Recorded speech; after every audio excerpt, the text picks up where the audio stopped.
Hello and welcome to a special edition of the D1 Baseball Podcast. I am your host, Michael Patrick Rooney. And today's edition, we're going to really focus on our good friends at S2 Cognition. You can see I am joined by the great Tim Corbin, head coach of the Vanderbilt Commodores. And we've also got two of the founders of S2 Cognition.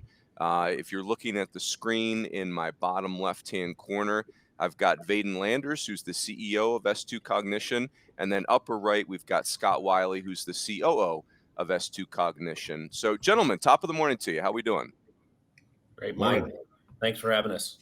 All right. By the way, Scott and Vaden, the S2 swag and logo, very strong work right there. As someone that took a lot of pride in baseball uniforms, well done by you guys. Thank you. So, yes, very cool. Hey, guys, as we kick off, just an agenda for the call, what I want to do is I want to help the listeners learn more about S2 Cognition. Vaden, when you and I spoke earlier, if I was being really honest with myself, gun to my head, I'm not sure I know what the word cognition means. So, we're going to talk through that. I'm certainly not the only one. Hopefully my dad doesn't hear me say that. So we'll talk about, what is S2 Cognition. Corbs, I want to get your take on what's been Vandy's experience with S2 Cognition. And then, and then we'll also talk about, which I think is the real purpose of this is, hey, S2 Cognition has become a real player at the MLB level and at the Division I level, the college level. What about the youth level? What about the next generation of player? How can this help? So, hey, and Vaden and Scott, and Vaden, I'll start with you first. If you don't mind, if you give us a quick background, your background and what brought you to S2. Yeah, well, you gave me a little too much credit in the intro. I am not a co-founder. I'm just fortunate to be here. Scott and I have known each other for a long time. We used to go to church together, and I knew Scott when he started this business back in 2014. Yep. When you guys were getting started, and so kind of followed him from afar, and I know he's followed my career from afar as well. And he reached out to me about, I guess it was October, November of last year, and kind of updated me on where they were with the business, the fact that they were in the midst of a CEO search, looking to scale the business. I had recently left a public company that I was running in the payment space, which is where I spent the entirety of my 35-year professional career since I was 17 years old, was in the financial technology sector, running payments businesses and starting and founding payments businesses. And so we just had a little get together for lunch. Scott told me where the business was, where it was going, kind of their vision for taking this product into the youth sector. And obviously we all know on this call that there's so many opportunities in that world. That's where the numbers are, right? Think about the millions and millions of kids that are playing sports, not only baseball and softball in this country, but others as well, where S2 has an assessment that it's able to administer. So it was a very interesting conversation. I wasn't certainly looking for a job when Scott and I got together. Initially, I sort of resisted a little bit. We spent November, December, much of January together, kind of thinking about strategic plans. And I just fell in love with the business and the concept. As a former athlete myself, I played baseball in college. And so, there's not one athlete that I haven't talked to, and I'm sure Scott can share this story as well, that hasn't said, man, if I only had that when I was playing. And I'm one of those guys too. It's the information that the S2 assessment brings to the table for athletes, coaches, parents is invaluable from my perspective. And so I had to jump on board. Love it. Scott, you being the founder, go ahead, give us your background. Yeah. So I'll give you mine and the other co-founder, Brandon Alley. We've been friends and colleagues since 2011. We're both cognitive neuroscientists, and we met we're on faculty in the neurology department at Vanderbilt. And we've spent most of our careers in academic medical centers.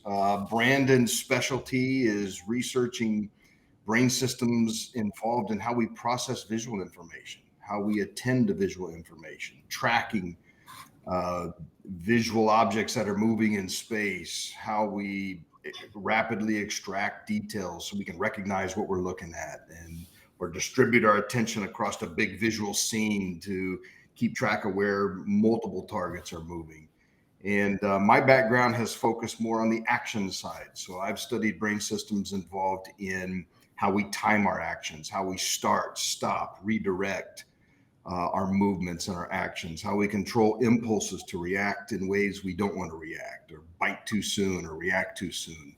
And baseball would be swinging at pitches you don't want to swing at.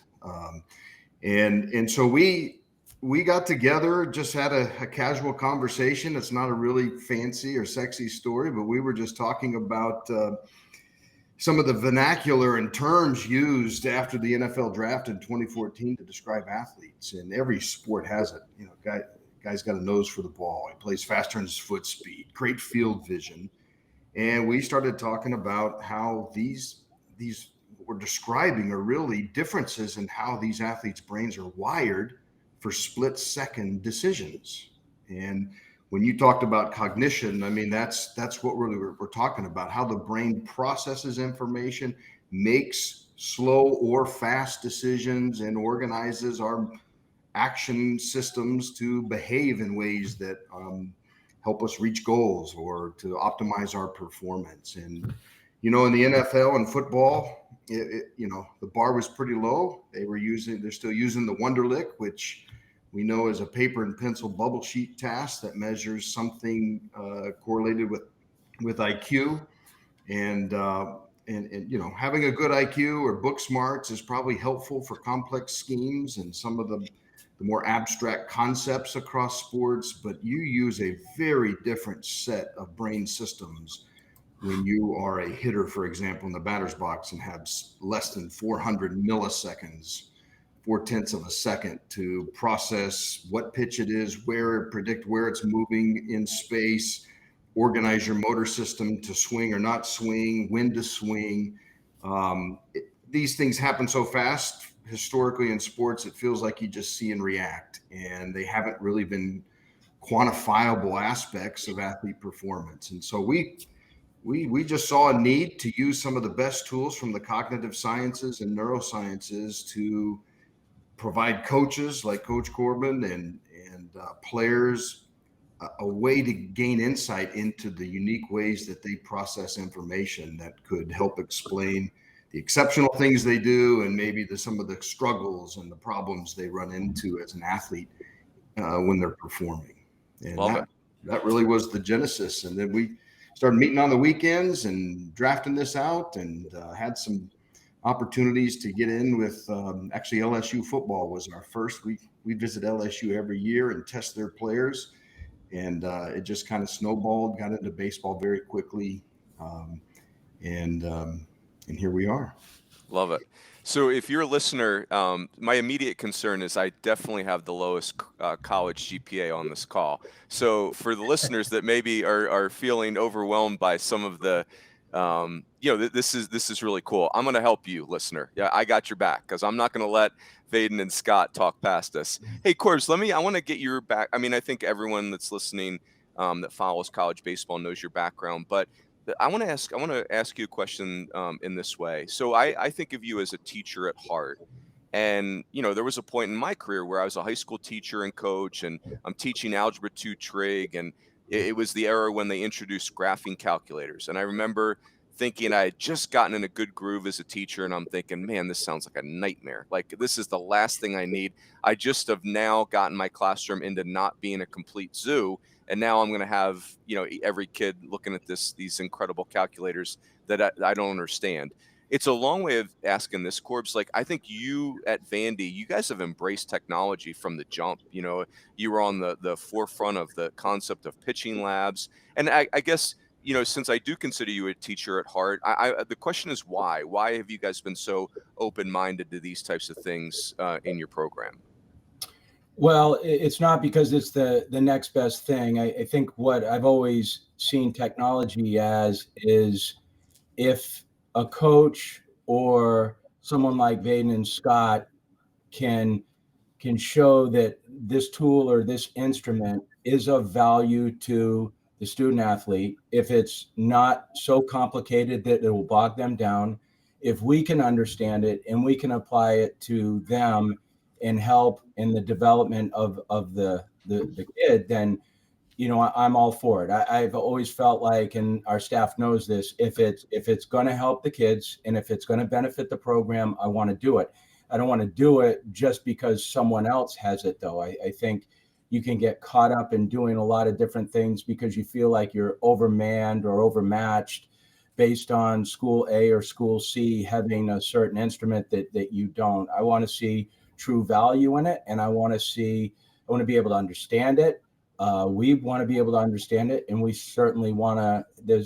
With the application of it, we want to see some development of it. But I think you're right. From a teaching standpoint, and you've got the remedial teacher here that you included in this conversation to help the viewers, but the way I've always seen things is through the lens of a teacher rather than a coach. It's just being able to not so much instruct, but to give kids resources and to be able to help them with these resources to benefit them, and for them really to be their own coach inside of the environment.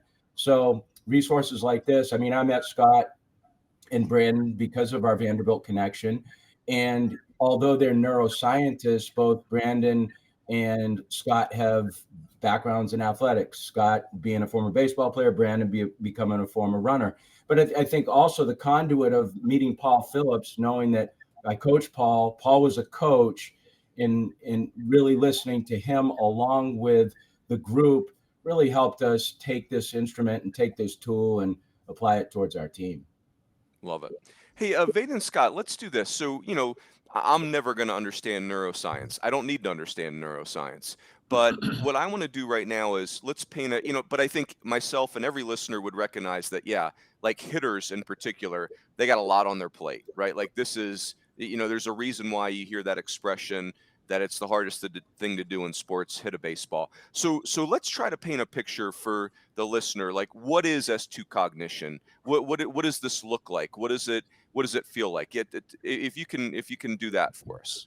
Yeah, Scott, maybe I'll start and let you make it a little more complex than I'm going to try to make it, because as a non-scientist on the team here, it was important for me to be able to come in as a business guy and understand, what is this really at the heart of the matter. And for me, it just boiled down to what I see coaches and players and parents being one myself. Both my sons played baseball, and I was their coach. And, I think we probably all done that. And what we get to work with is what we see happening, right? Every tool that's out there is based on getting some data on what is happening or has just happened. And what S2 does is it tells you what's about to happen, what's going to happen, based on how your brain is wired and how that's going to translate to human performance. And for me, it was really helpful to understand that.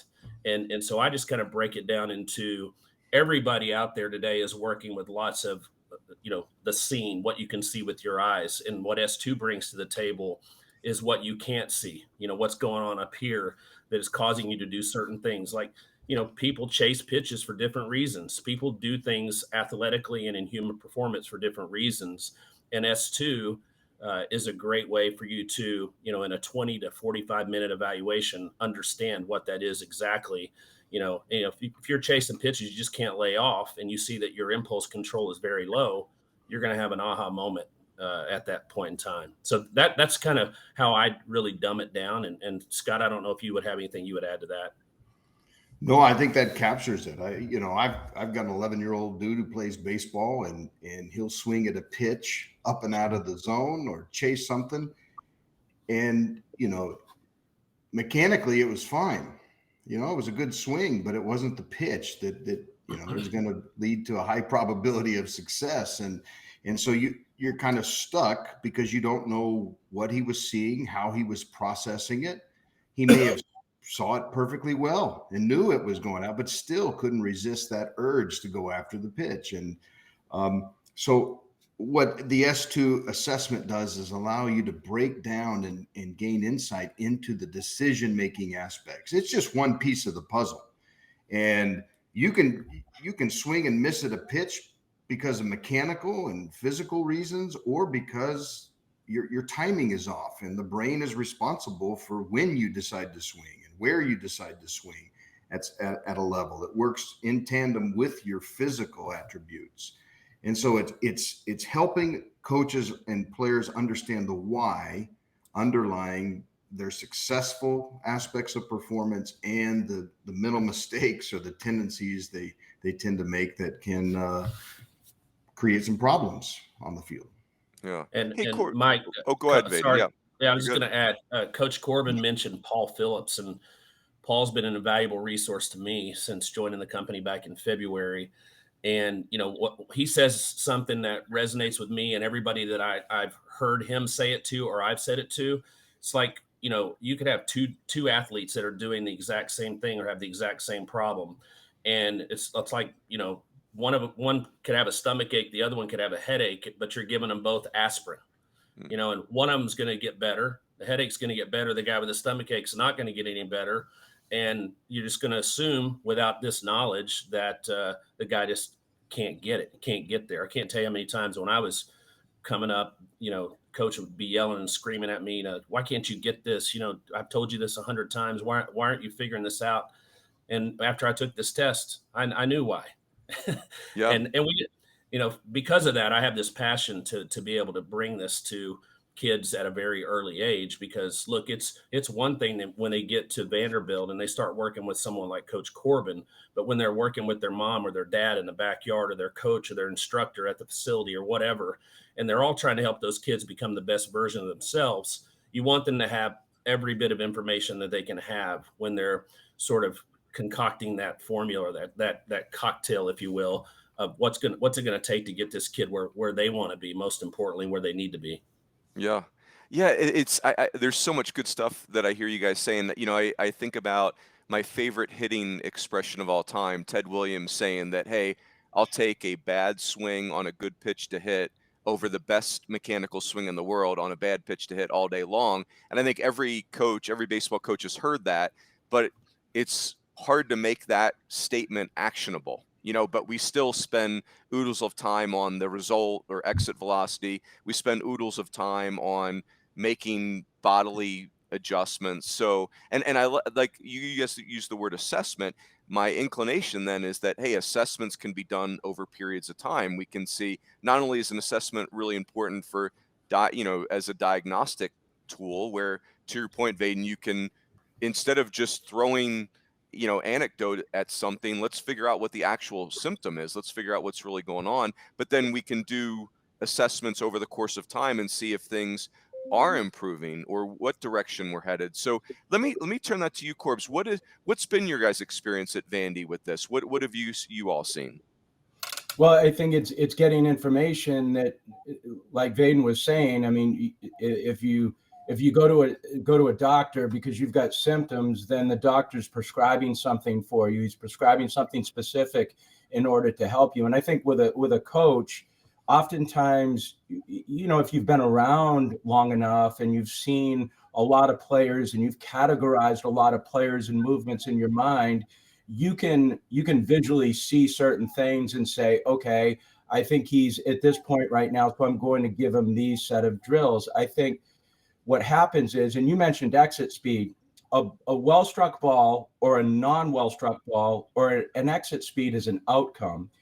But leading up to that outcome are all these small little processes that happen within an approach to getting in the batter's box, to making a move to the ball, to actually moving on the ball and what it looks like. And inside of all of that is these small things that happen. And with their group, they basically have it in 4 different buckets when it comes to actions for a hitter, whether it's visual processing, and I know this is on their website, but rhythm and timing, motor control, and then your ability to instinctually react to something.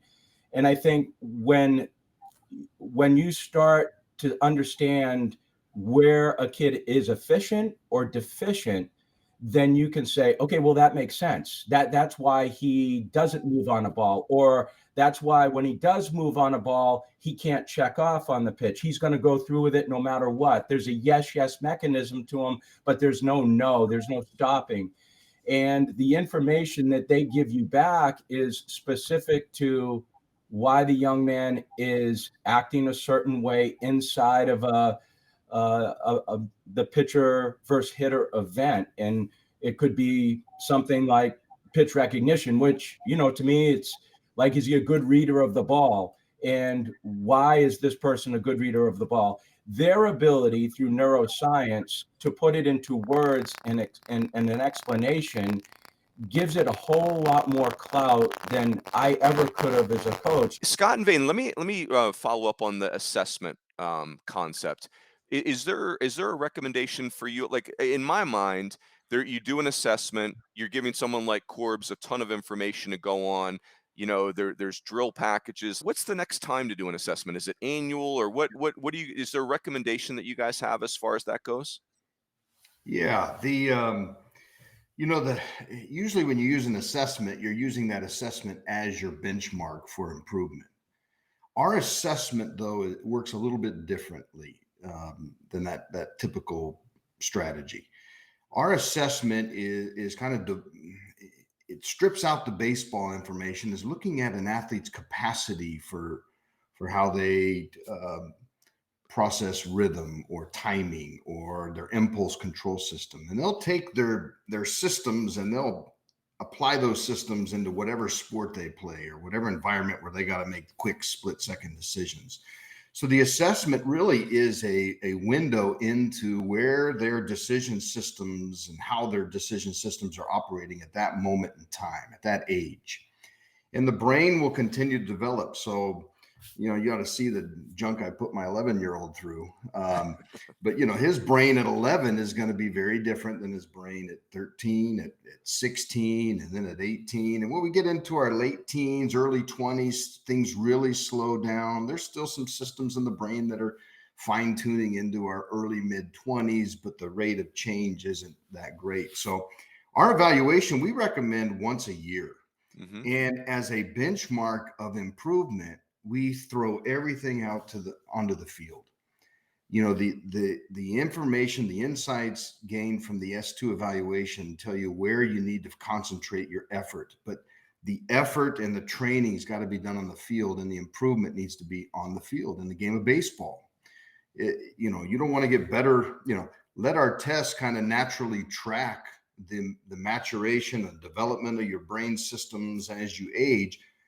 But ultimately, every player, every coach wants to see the player get better on the field. And so our goal is to use the evaluation to give direction to where on the field and in the game of baseball you need to focus. And then the improvement should be baseball specific performance and metrics. Yeah. Gosh, so let me transition you guys to what we really. I think this is a perfect place to focus for the end of this podcast. The question, you guys have developed a great presence at the MLB level, like we mentioned, certainly making a big impact on college baseball.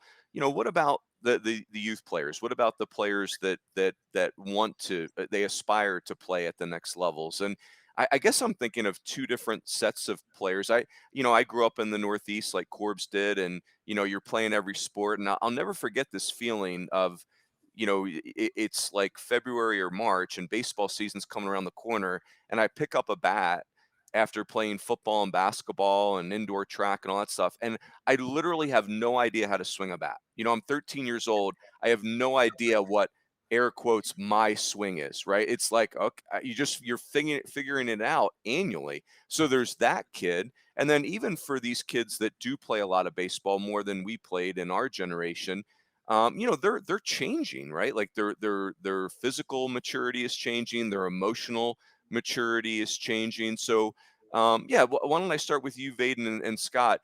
How can we apply this? How can this help the youth player? Yeah, just to piggyback on what Scott was just saying, the natural inclination for a young person to take this test and get their score is to immediately say, how do I get better? Can I come back and take it next week and see if I did any better? And, we're not measuring something insignificant here. We're measuring how your brain's wired at this specific point in time in your life and your developmental cycle. And so it's not like you can just take it and then come back and take it again and guess your way to a better score. It's just not going to happen. So whatever score it is you get at whatever age is who you are at that point in time. And then the idea, to Scott's point, is to help them understand, how do I train low impulse control? How do I train low, perception speed, low trajectory? If I can't see or predict where a pitch is moving, and going to cross the hitting zone, how do I get better at doing that? How do I get better at recognizing the pitch out of the hand? And that's the information that's valuable and gold. It's back to that whole diagnosis. You got to understand what's wrong with you before you can figure out how you're going to get better. And so that's really the key point in terms of wanting to get it to these young players earlier, because, if you know this at 13 instead of 18 or 19 when you're walking on campus at Vanderbilt, because you have all these, incredible physical gifts that have attracted guys to you. If you know and are leveraging your brain hardware to, continually improving your performance on the field, the coaching staff's going to be able to put the best product on the field. They're going to get the kind of results they want, you, them, and the organization. And so that's what we've seen. And that's what's really, driven us to want to bring this to kids at a very early age. And so we started to build out a pathway to making the S2 assessment more broadly available to young people. And that started really with the technology. We had to adapt our technology from a highly specialized laptop device that we use with these collegiate programs and professional programs that requires one of our staff members to go out and sit and set up a bunch of these systems and administer the test and observe the test and, make sure that they sit and talk with the coaching staff about the results after those tests have concluded. That's not scalable. You can't do that millions of times, right? That just takes too many people, too many resources. So we started trying to adapt the system to a platform that we could scale. And we did that. And we announced that we launched the technology, the new platform called S2X earlier this year, which is effectively the S2 assessment on an Xbox platform. And the reason that we did that is A, cost, B, we're able to get the same kind of results with millisecond level precision that we were able to get on our laptop devices. And we weren't willing to roll this thing out until we were confident that we're going to be able to do that. And then once we got the platform created, we started going out and partnering with these training facilities where these kids go. I mean, we go to their coaches. You got to go where they are. You can't go to them one at a time. You got to find out where are they organized in bunches. And it's obviously these training facilities, and it's also tournaments, camps, combines, showcases, all these events that college campuses are putting on around the country. And that's one of the ways that our partnership with our collegiate partners is expanding is, not only do we want to partner with you to test your roster and make sure you guys have information on these kids that are on campus, but we want to also get all the kids that you're bringing onto campus, whether it's through a recruiting visit or it's through a camp or some other showcase that you're running. Let's get all of those guys too. And then you'll have the benefit of that data, and they'll also have the benefit of that data to help them through their development recruiting process. Scott, what would you add to that as far as, I'm trying to picture myself as a parent of a 13 or 14-year-old. What do you see as the benefits to the youth player? Yeah, and this has really been something we've spent a lot of time thinking about. And, there's a few quick points I'll make. We spend a lot of time on the physical and the technical aspects of the game at the younger levels. And for obvious reasons, you've got to be technically skilled, mechanically sound. You got to be physically developed to play the game of baseball, especially as you move up the ladder and the levels.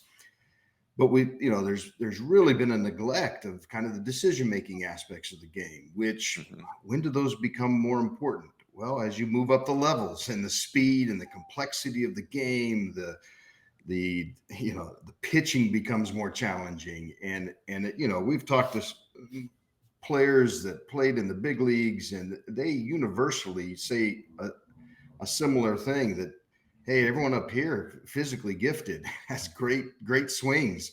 It's those who can make better, faster, more consistent decisions that have an advantage. And so you take a kid that's 12, 13, 14 and start working on the decision making, you're preparing them for the next level.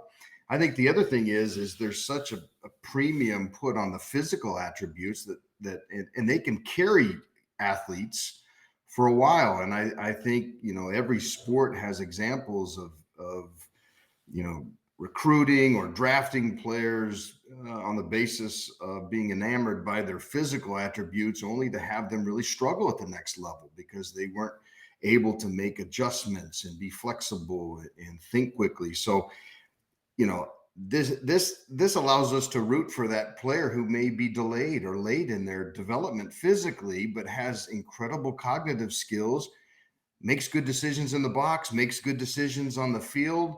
You may be, I'll be curious to hear what Coach Corbin thinks about this. You've probably seen some players that were late bloomers, late developers, but boy, they had a knack for the game of baseball and their decision making. We see this in football as well. Athletes are just always in the right place at the right time, making up for their foot speed with their decision speed. And so as thinking about parents and young players, you're preparing them for the next level, you're enhancing their skills, you may be taking advantage of their strengths while you're waiting for some of the physical attributes to catch up.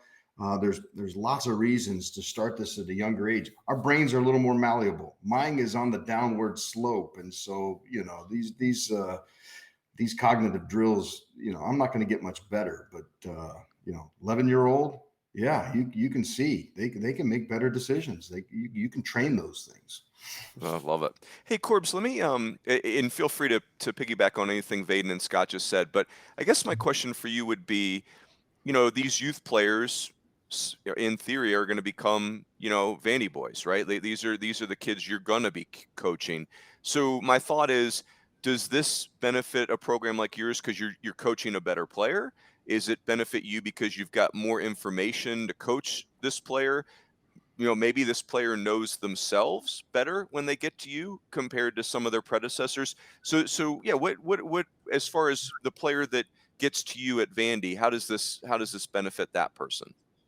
Well, I just think it gives more credibility to what you're teaching more than anything else, because I think you're all, whether you're a young kid or a kid at Vanderbilt, because of what you visualize, you're all pointed towards a better outcome. You want an outcome. And I think the outcomes for a lot of kids are looking at a box score, and where the box score may not be reflective of it all, it may be reflective of the day that you had in helping your team win, which is fine, but it may not be reflective of really what's happening. So it's more about, they both spoke to the decisions and choices, and really in life, that's what it comes down to, right? It's the choices and decisions that you make during the course of the day that move you towards the trajectory of where you're going. And when it's applied to baseball, it's really the quality of what you're doing inside of that event. And if it's making a move to the ball, then it's just understanding what you're doing to make a move towards the ball, and whether you're doing that on a consistent basis and moving in a trajectory of positive activity, I think, more than anything else. But I think what all of this information does is it helps in the teaching process and trying to get a kid more towards the quality rather than the outcome. When we're chasing the outcome, we get lost in the weeds very easily, because we get on a hit tracks machine, we get on a radar gun, we see, okay, we're imparting a lot of energy to the ball, which is producing 105 exit speed. Well, that's great if you can touch the ball. But if you're not getting to the middle of the ball, then what good is 105 exit speed? So it gets down to pitch recognition. It's about reading the ball. It's about, is my timing, am I centered on what I'm doing? Am I able to block out other things when I'm in the batter's box? Is my timing, am I making the right body adjustments so my barrel and the ball can sync up at certain times? So I think it leads us more towards that. So for us, yeah, I think it's a tremendous teaching tool, but I think what it does is it allows you to teach with words and application to kids that understand, especially a Vanderbilt kid, and maybe a Notre Dame kid too. Right. That's right. Man, you look at my fantasy football record. You want to really get an example of overthinking something. The Hey, Corbs, I wanted to follow up on another point. So, you get the assessment, and it's not like as a coach, it's just like, hey, here's the assessment, go get them. You mentioned the phrase drill packages. I'd love for you to expand on that. We've got an assessment now. What do we do about it? What have you seen as far as working with S2 and their team? And that expression drill packages really resonated with me. Well, I mean, I think it gets down to really focusing and centering on certain drills that are going to be geared more towards where the deficiency is. Whether if it's a pitch recognition thing, then you're going to do different things, maybe with the ball, or you're going to toss differently, or there's going to be more visual training done with a kid. If it's a rhythm and timing thing, then you may adjust where the plate is and where the contact is for the kid. If it's a motor control situation or a distraction thing, then you may end up going more towards approach-driven drills or two-strike drills. I think it just depends on where the deficiency is. I think where Paul Phillips has helped me personally is just the ability to talk through some of those drills and then come upon another drill that you haven't even talked about. Because Paul's he's played at a high level. He's coached at a high level. He's thought a lot, even as a professional coach. He was a college coach and professional coach. So he spent a lot of times with a lot of different people, a lot of different backgrounds, a lot of different minds. So there's certainly a teaching package that might fit certain kids that might not fit another. But I think it's the ability too with Paul. He's very creative and he's very curious, like all of these guys are on the call. So we're able to move in different directions on drills that may suit a kid and go, I haven't thought about it that way. That might be a good drill for this kid to help him in this regard. Well, that's great. Really good stuff. Hey guys, we every week on our D1 Baseball podcast, we read the S2 Cognition. We have a read, right? The moniker, if you will. S2 Cognition delivers a revolutionary approach to helping athletes understand how in-game decisions impact their performance from youth levels all the way to the professional level. And so I really appreciate you guys' time today, because I make that read every week, and it's logical. But now I feel like I've got a picture. Now I feel like I'm trying to put myself in a coach's shoes, and boy, this feels so much more actionable. It's great stuff. Vaden and Scott, for you guys, just as we wrap, certainly you guys are taking S2 Cognition to the youth levels, but you can't be in every place at every time. What if people wanted to seek you all out? What do they do? How can people reach out to you? Well, we just put a new page up on our website, Mike, that it's the retail lab page, and it lists all the facilities across the country that we partnered with so far, as well as a handful that are coming next, where you can go inside of a building at a training facility and take the assessment. We also have a mobile lab page where you can find out where our mobile testing lab is, which is a 28-foot fully enclosed trailer with 15 testing stations that we take around to tournament venues and go on to college campuses and different places where there are, hundreds of kids at any given time on any given 1 or 2 or 3 day period of time, where we can administer large numbers of tests. So the easiest thing to do is check out the website, find out which retail labs are open and offering the tests now, find out where the mobile lab's going to be, or just reach out to us via the website on the contact form, and we'll figure out a way to get you the information you need and help you get access to the test. Awesome. Very cool. Hey guys, I really appreciate that. This was super fun. And Vaden and Scott, I know I speak for everyone at D1 Baseball. We're really appreciative of our partnership with you all, and again, really have enjoyed this. For the listeners, if you wanted to rewatch this, we will have this show up on the d1baseball.com website. We will put it in our podcast stream as well. And so that is it. Corbs, great to see you as always. And gentlemen, have a great fall. We will catch everyone on future podcasts. And that is it. We will talk to you next time. Thank you so much. Thank you, Rooney. Thank you all.